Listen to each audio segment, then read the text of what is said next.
Hello and welcome to another exciting episode of TRBCollectibles. My name's Tom and I will be your guide through this estate sale. How you doing?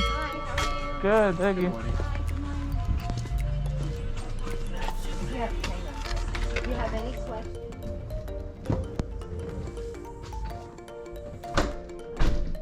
The item that I'm about to look at next is something that I hardly ever see at estate sales, yard sales, thrift stores, you name it. It's marbles. Yes, the child's game. People enjoyed playing marbles, but now more so for the different swirls of colored glass that each marble is made up of. Now, not every one of them is, unique or valuable, but to the collectors out there and those that still enjoy playing marbles, they're willing to pay up for them. If you know how to identify them and pick them out, more power to you because there's value in what you don't know. Unless you're willing to learn about it. It's up to you.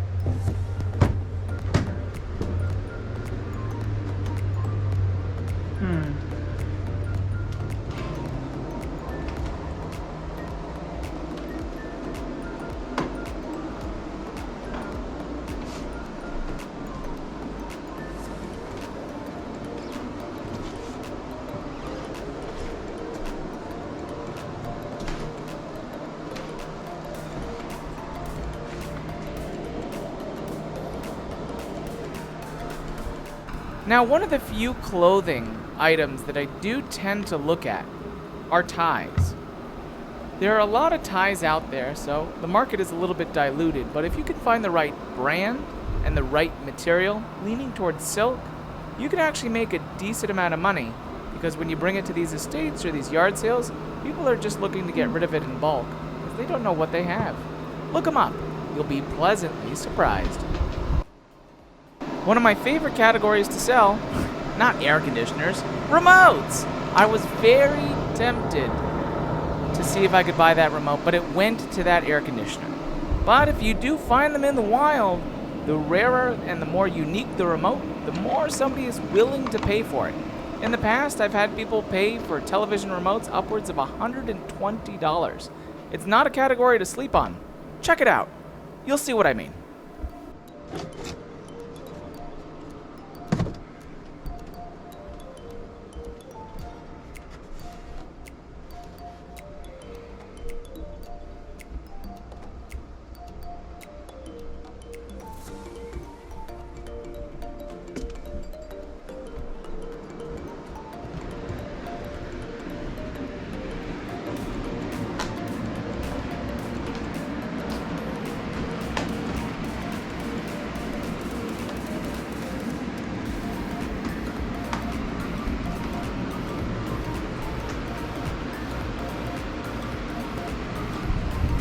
Now, recently, I've been starting to look at books again.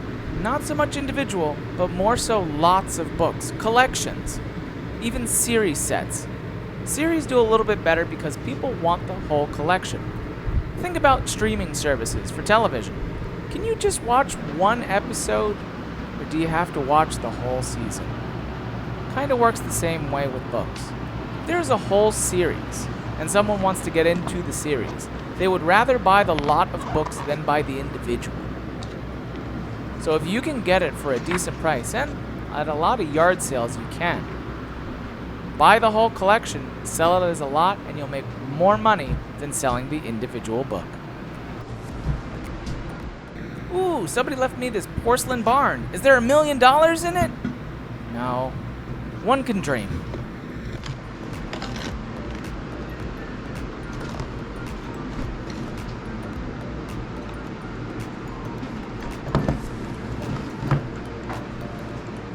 What I'm currently looking at is a vintage, put-together puzzle for children, for Captain Crunch.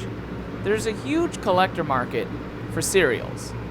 And what I was trying to do is find this one on eBay. There weren't a lot of currently active and or solds. It was going for about $20 plus shipping.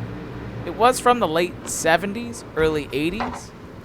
And at this estate sale, they wanted $15 for it. The resale value just wasn't there for me, so I did have to pass on that item. But do not pass up vintage cereal items because people like to collect those too.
Now over to the left, that hanging bag. Do you want to know what it's filled with?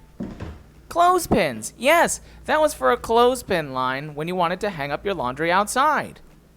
Now down below in the comments, let me know if your grandparents or parents use this.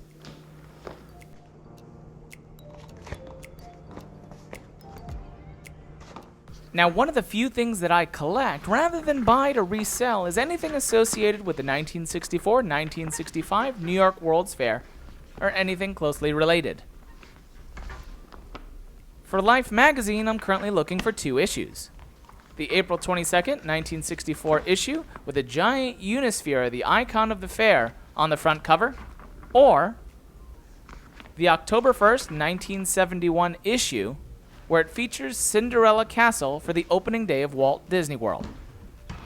Years prior, Walt Disney participated in the 1964 New York World's Fair by helping 4 different companies bring his attractions to life.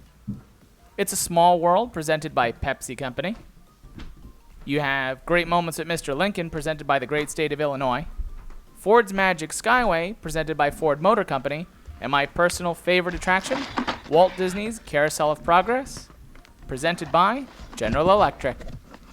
Let me know in the comments down below if you attended and went to the 1964 New York World's Fair.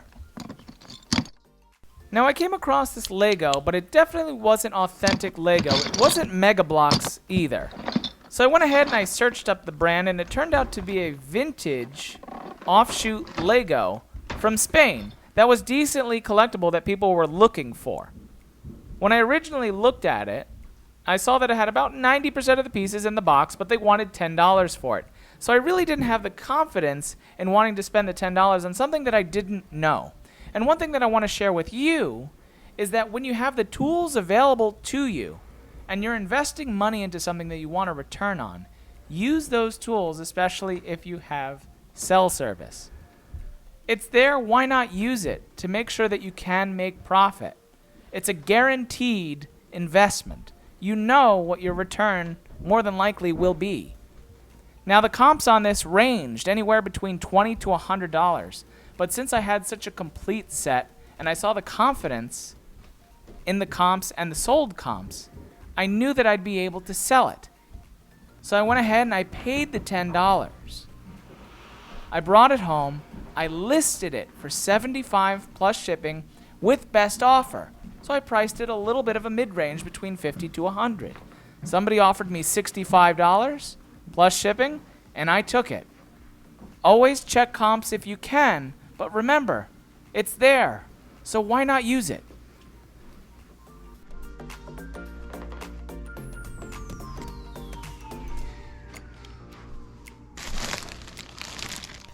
Thank you so much for watching. If you enjoyed today's episode, please be sure to click that like button. And if you have some extra time, check out some of these other episodes.